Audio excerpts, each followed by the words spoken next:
Floodwater has covered these streets in in Sudan's capital Khartoum.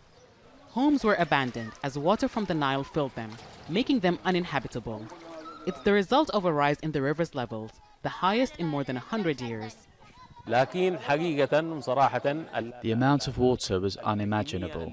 I was at home not expecting the water to reach my house. It reached the house before me, my house and the homes after me. Around my house, more than 40 homes were destroyed by the floods.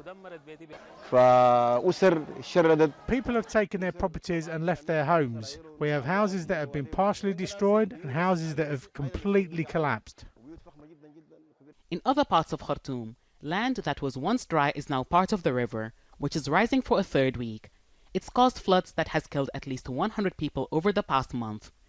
More than 100,000 homes have been partially or completely destroyed. A 3-month state of emergency has been announced by the government, and the country is now a natural disaster zone. Where people once walked, boats have become the main form of transport. People mostly use them to get to drier land. This isn't the first time the Nile has flooded its banks, but those affected say it's the worst they've ever seen. Sudan's government says at least 500,000 people have been forced out of their homes as a result of the Nile's unprecedented rise in levels. Experts say a large part of that is because of climate change.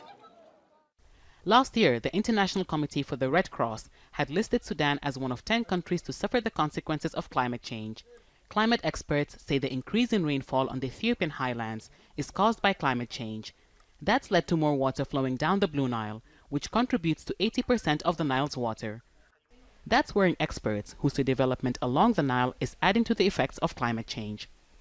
The rains usually come at a certain time and people have been counting on that, and they've moved to areas where the Nile borders the banks.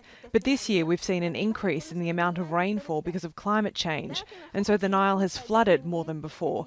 In addition, a lot of trees have been cut down to make place for residential areas near the Nile, affecting the valleys where the water would flow through. Sudan's government says the levels will continue to rise over the coming days. People say they hope the water doesn't take long to recede, so they can go back to their homes and start the process of rebuilding.